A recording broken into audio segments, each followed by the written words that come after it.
You're probably like one of the most important figures when it comes to journalism and UFOs. And when you broke the Bob Lazar story, is that 89? When was that? 1989. 89. 1989, I remember reading about it. I remember hearing about it. I remember watching clips on television and watching countless Bob Lazar interviews.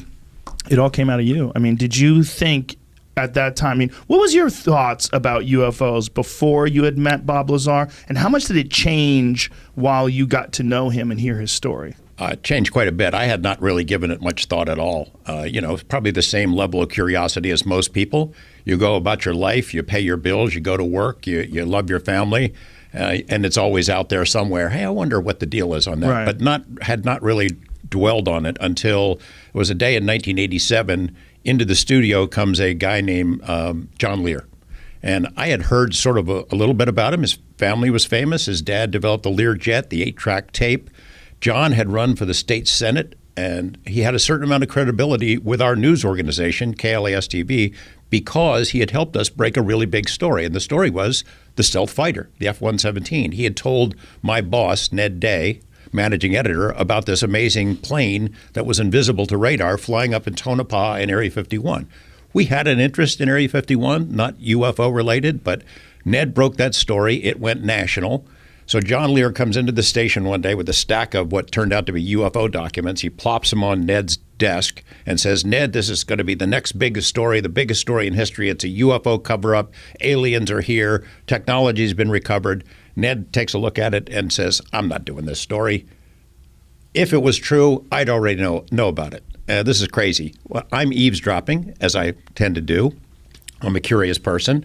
So as he's going out, I said, Lear, let me take a look at this material. And I looked at it. I thought, well, this is kind of interesting. At the time, I was producing and hosting this little public affairs show, 30-minute interview show. It would air Sunday morning at 6 o'clock. Nobody watches it. It would be interviewing a city councilman, a county commissioner. What the heck? I'll put Lear on there. And I let him go. And he told me this big scenario about secret treaties with aliens and recovered technology and a giant cover-up. Some of the information sounded outrageous. Some of it seemed like it would be worth checking out. Suddenly, the phone starts ringing off the hook. I'm getting calls about people that, who was that guy? What was the deal on that UFO stuff? Is it real? I had him on again. 6 months later, the response was bigger. I had him on a third time with a guy named Bill Cooper.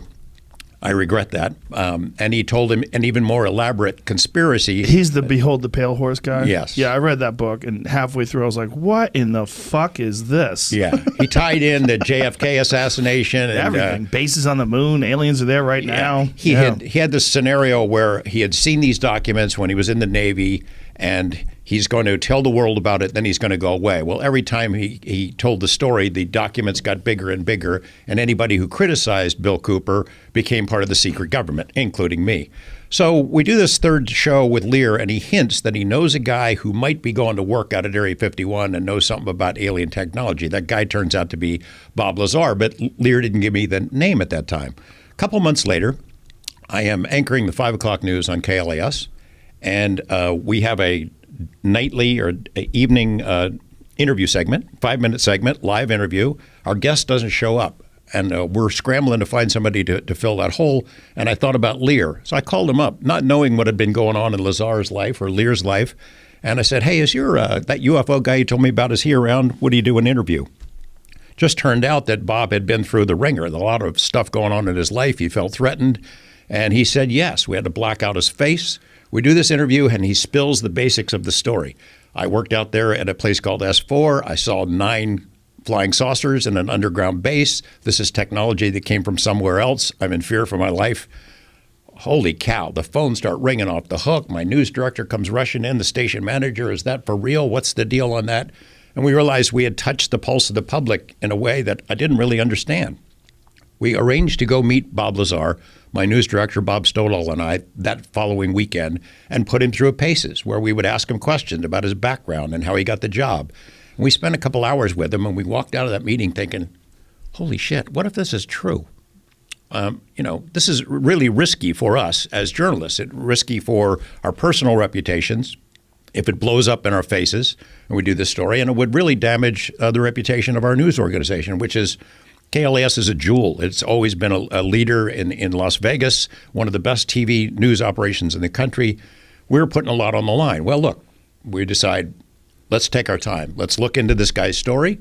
And then in order to understand Lazar, we'd have to look at the bigger picture of UFOs. So I started a cram course on ufology, and I read everything. And I spent 8 months like cramming for a final exam that never happened. I read everything. I interviewed people. That same year, MUFON had its international symposium in Las Vegas, and there all the world's UFO people came right to me. I got to interview them, traveled around, went to Los Alamos. Lazar took us into the lab.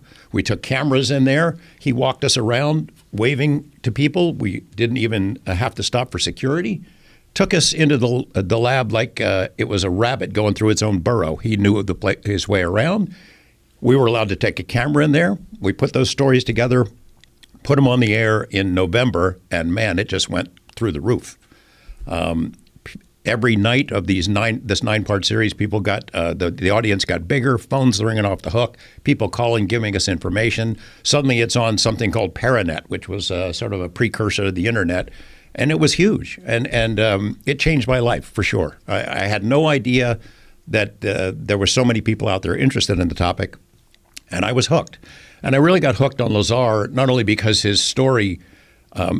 Personally, I was interested in him. We became friends. I saw what happened to him after that live interview, and in the 7.5 months before we went and I revealed his identity, people were really messing with him. I mean, you cannot convey what it was like, how weird it was then, breaking into his house, leaving the windows open, messing with things in his home, breaking into his car, leaving the doors and windows down, just messing with his head.